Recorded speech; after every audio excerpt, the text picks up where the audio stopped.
करते हुए question number 11 से स्टार्ट करते हैं। क्वेश्चन नंबर 11 में कहा है many elements are found in living organisms either free और in the form of compounds, one of the following is negligible in living organism, मतलब ना के बराबर प्रेजेंट हो लिविंग ऑर्गेनिज्म में। तो आंसर है हमारा सिलिकॉन। थोड़ा इसका एक्सप्लेनेशन देख लेते हैं। Silicon element is used as the semiconductor. It is not free in nature but it does exist as oxide and silicate. और जबकि जो मैग्नीशियम, आयरन, सोडियम वो प्रेजेंट होते हैं लिविंग ऑर्गेनिज्म में एज आयन। तो जो सिलिकॉन है वो फ्री फॉर्म में प्रेजेंट नहीं होता, ऑक्साइड फॉर्म में प्रेजेंट होता है। ये एसेंशियल है प्लांट लाइफ के लिए और इसलिए हमारी बॉडी में भी माइन्यूट अमाउंट में प्रेजेंट होता है बाकी एलिमेंट्स के कंपैरेटिवली। नेक्स्ट क्वेश्चन नंबर 12 देख लेते हैं।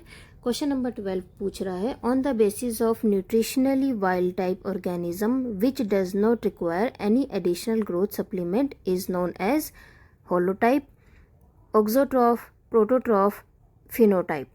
इस क्वेश्चन में मतलब क्या हुआ हमसे पूछा हुआ है, इसमें पूछा हुआ एडिशनल ग्रोथ सप्लीमेंट। जब हम बायोटेक्नोलॉजी में वर्क करते हैं तो उसमें हमारे पास कुछ सेल कल्चर्स करने होते हैं हमको, ठीक है। तो उसमें हमें कहा हुआ है कि ऐसा कौन सा ऑर्गेनिज्म होता है जिनको एडिशनल ग्रोथ सप्लीमेंट की ज़रूरत नहीं होती। तो आंसर है हमारा इन चारों में से थर्ड आंसर प्रोटोट्रॉफ। प्रोटोट्रॉफ क्या होते हैं? माइक्रो ऑर्गेनिजम्स होते हैं that has the same nutritional requirement as the parent organism.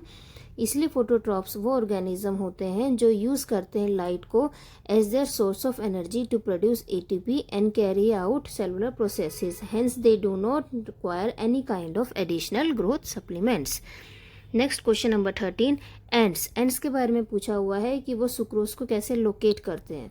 Option A using a strong sense of smell, option B using keen sense of vision, option 3 physical contact with sucrose है, option D sensing the particular wavelength of light emitted reflected by the sucrose. तो इसका answer है option number C.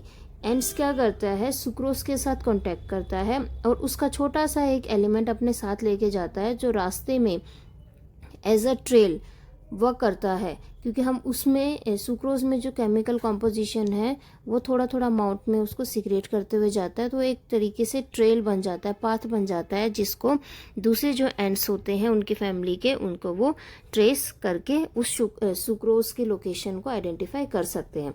देखिए यहाँ में भी लिखा हुआ है ends can smell food using antennae which can detect minute odors, but sugar actually do not have any kind of smell. That's why what they do, they take a piece back home to the colony. While doing this, the ant will leave a chemical trail which the ants can follow. Hence they locate sucrose by physical contact with sucrose. अब हम आते हैं question number 14 में। Pheromones जिसे हमने start किया था इस सीरीज को, pheromones when secreted upon the skin surface it's order generally affects. इसके ऑर्डर से क्या इफेक्ट पड़ता है? क्या स्किन कलर पे इफेक्ट पड़ता है, जेनिटेलिया पे, ब्रेस्ट पे, या mutual behaviour of member of species? क्योंकि जो फेरोमोन्स होते हैं वो केमिकल कॉम्पोजिशन के होते हैं, केमिकल होते हैं जो कि एक ऑर्गेनिज्म सिक्रेट करता है दूसरे ऑर्गेनिज्म से कम्युनिकेट करने के लिए। तो हम कह सकते हैं कि mutual behaviour of members of species उसमें इफेक्ट आता है। अब हमारा है part B, diversity in the living world. तो क्वेश्चन नंबर 15 है reason of diversity in living being. क्या कारण है डाइवर्सिटी का? Option A mutation, long term evolutionary change, option C gradual change, या option D short term evolutionary change.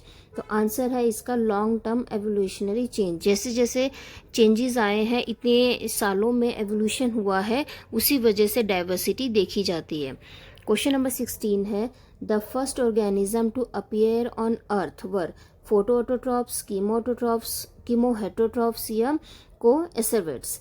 इसका answer क्या है? इसका आंसर है ऑप्शन नंबर सी, कीमोहेटरोट्रॉप्स। होते क्या है? These are the first organism appear on earth were chemoheterotrophs. Actually करते क्या है? कीमोहेटरोट्रॉप्स जो होते हैं हमारे पास 2 टाइप्स के होते हैं, कीमोऑटोट्रॉप्स एंड कीमोहेटरोट्रॉप्स। यहाँ पर हम बात कर रहे हैं कीमोहेटरोट्रॉप्स की। वो क्या करते हैं? उनके पास ये एबिलिटी नहीं होती है कि वो कार्बन डाइऑक्साइड को यूज़ करे ठीक है।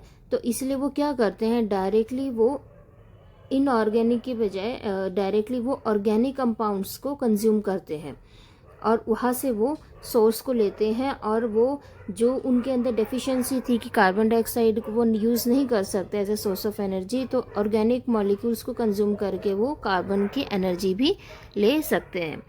नेक्स्ट हमारे पास क्वेश्चन नंबर 17 बुक के बारे में कि माइक्रोग्राफिया किसने लिखी थी। तो इसका आंसर है रॉबर्ट हुक ने माइक्रोग्राफिया लिखा था, जिसमें उसने माइक्रोस्कोप से रिलेटेड वर्क को एक्सप्लेन किया है।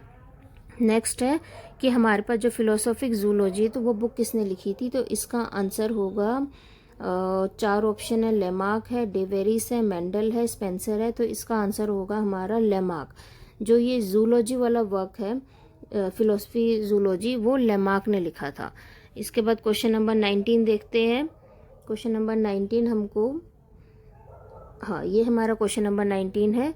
Organism which obtain energy by the oxidation of reduced inorganic compounds. अभी हमने पढ़ा था कि ऑर्गेनिक कंपाउंड्स का जो काम है वो ऑर्गेनिक कंपाउंड्स को यूज़ कर कौन करता है, ऑर्गेनिक कंपाउंड्स को यूज़ करता है कीमो ऑटोट्रॉप्स, कीमो ऑटोट्रॉप्स। तो रिड्यूस इनऑर्गेनिक कंपाउंड्स को कौन करेगा, कीमो ऑटोट्रॉप्स। नेक्स्ट क्वेश्चन आता है क्वेश्चन नंबर 20। इसमें हमारे पास अगर आप क्वेश्चन नंबर 19 को थोड़ा एक्सप्लेन करके पढ़ना चाहते हैं तो इसमें हमारे पास और भी एक्सप्लेनेशन दे रखा है कि मोटोट्रॉप्स के बारे में। ये ऑर्गेनिज्म एनर्जी ऑब्टेन करते हैं by the oxidation of reduced inorganic compounds when the reductants obtained from the environment in an organic form, they in the organism are chemoautotrophs। फोटोट्रॉप्स क्या होता है, वो फोटोसिंथेसिस से अपना फूड को सिंथेसाइज कर सकते हैं, और सेप्रोजोइक तो आपको मालूम ही है, डेड एंड डिकेइंग मैटर से ऑब्टेन करते हैं। इसके बाद हमारे पास नेक्स्ट क्वेश्चन आता है question number 20। Out of 1.7 million species of living organism known to us, insect contribute to us. हमें पता है कि एक फैला जो होता है और एक फैलम जो होगा हमारे पास, वो सबसे ज़्यादा अमाउंट में ऑर्गेनिज्म हमारे पूरे वर्ल्ड में अगर बोला जाए तो सबसे ज़्यादा जो हमें मिलता है वो ऑर्थोपोड्स होते हैं। तो ऑब्वियसली इंसेक्ट्स जो है वो ऑर्थोपोड्स के कैटेगरी में आते हैं। तो ये जो कैटेगरी है, ये जो इंसेक्ट्स है, ये कंट्रीब्यूट कितना करता है, ये अराउंड करेगा 0.7 मिलियन। जितने भी 1.7 मिलियन स्पीशीज ऑर्गेनिज्म में से इंसेक्ट्स का कंट्रीब्यूशन ही अकेले 0.7 मिलियन है।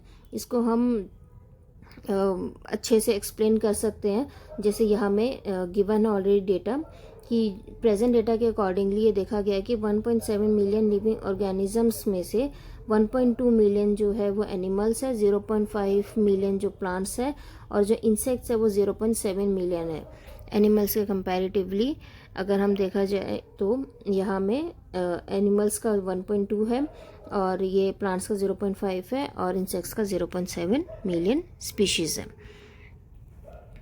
नेक्स्ट क्वेश्चन हम नेक्स्ट क्लास में करेंगे। एक्चुअली ये जो सीरीज़ है इसमें 10 क्वेश्चंस की मैं क्लास कर रही हूँ और आई होप आपको ये सीरीज़ पसंद आएगी। 10 क्वेश्चंस कर रहे हैं हम डेली, सो दैट हम उसको अच्छे से समझ सकें। और आपके कोई कमेंट हो, कोई सजेशन हो तो आप प्लीज़ इस वीडियो में आप शेयर कर सकते हैं। हमारे मैत्री एकेडमी सक्सेस को आप शेयर करिए, हमारे चैनल को आप सब्सक्राइब कीजिए, लाइक कीजिए।